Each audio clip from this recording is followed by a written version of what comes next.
Good morning students. आज हम फैसला जो कहानी है बेटा उसका प्रमुख पात्र है रणवीर। आज हम उसके बारे में जानेंगे, उसकी चारित्रिक विशेषताओं की यहाँ पर व्याख्या करेंगे। फैसला कहानी का जो प्रमुख पात्र है रणवीर है, वो कहानी में एक पुरुष पात्र के रूप में चित्रित हुआ है। लेखिका ने उसे एक दुष्ट या खल पात्र के रूप में चित्रित किया है। अब हम उनके चारित्रिक विशेषताएं देखेंगे यहाँ पर। तो पहले जो विशेषता है वो कुशल राजनीतिज्ञ है। रणवीर जो है बेटा वो एक कुशल राजनीतिज्ञ है। यही कारण है कि वो स्वयं ब्लॉक प्रमुख चुना जाता है और उसकी जो पत्नी है वसुमती, वो ग्राम प्रधान के लिए निर्वाचित हुई है। ब्लॉक प्रमुख कि आगामी चुनाव के लिए वो बड़ी चतुरता के साथ सारी तैयारी कर लेता है। वसुमती बताती है इसके बारे में कि उसकी राजनीतिक कुशलता के बारे में दो लाइनें हैं कि रणवीर कहते हैं, गांव का आदमी इतना भोला नहीं है जितना हम समझ लेते हैं, फिर भी वह राजनीति के चक्रव्यूह को भेद चुका हो। वह पारंगत तो शहरी नेताओं को पटकनी खिला दो। तो वो एक कुशल राजनीतिज्ञ के रूप में उसकी जो विशेषता है वो हमारे सामने आती है। दूसरा है पुरुष वर्चस्व का हिमायती है। रणवीर स्त्रियों को पुरुषों के समकक्ष कभी नहीं मानता। हालांकि उसकी पत्नी ग्राम प्रधान है, लेकिन अपने पुरुष वर्चस्व वाली सोच के चलते उसे पंचायत के चबूतरे पर नहीं जाने देता।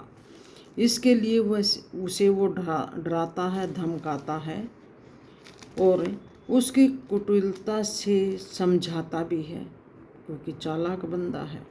वो कहता है कि पंचायती चबूतरे पर बैठते क्या तुम शोभा दोगी, क्या तुम अच्छी लगोगी, लिहाज है क्या तुम में, कुल परंपरा का ख्याल है तुम्हें, बिल्कुल भी नहीं है।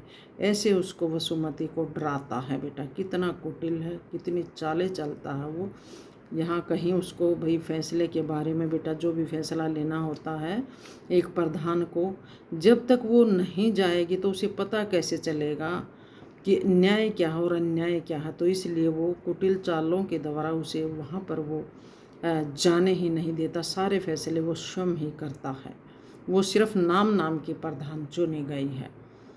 तो वो कहता है कि क्या तुम्हें कोई लिहाज शर्म है, तुम्हें औरत की गरिमा यही है कि तुम घर ही रहो, फिर तुम क्या जानो कि गांव में कैसे कैसे दुष्ट व्यक्ति बैठे हुए हैं।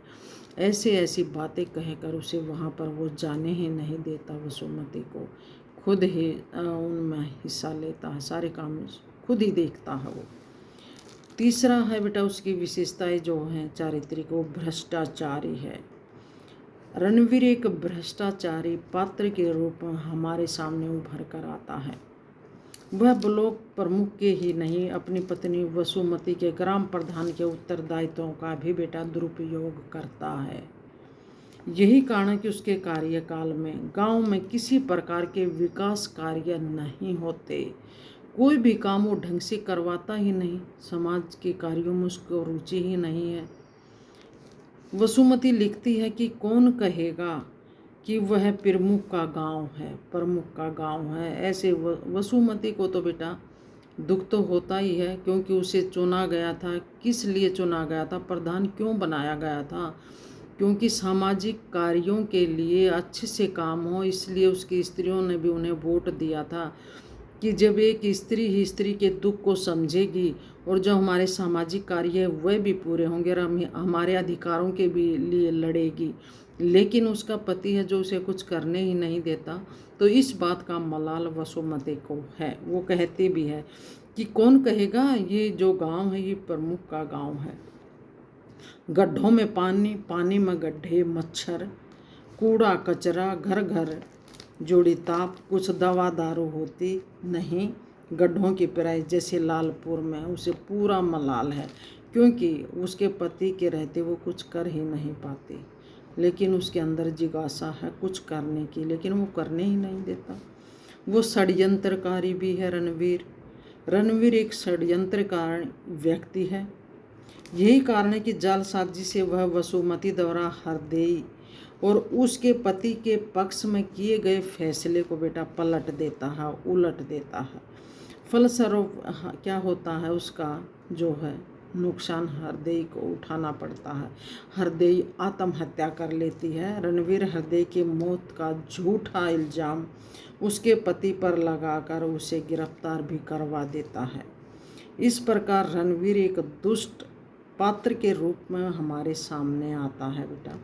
अंत में जब वह चुनाव हार जाता तो किसी की भी सहानुभूति उसके साथ नहीं होती है और उसकी जो पत्नी है वसुमती ही बेटा वोट की चोट करके ही उस फैसले का बदला लेती है जो उसको हरदेई ने अपनी मौत आत्महत्या करी थी बेटा। जो फैसला उलट दिया जाता है तो वसुमती को उसकी मौत का, हरदेई की मौत का मलाल था और वो समय आने पर उसका बदला भी लेती है अपने पति के साथ। उसे वोट ना देकर उसे एक वोट से हरवा देती है। तो ये तो थी बेटा रणवीर की चारित्रिक विशेषताएं।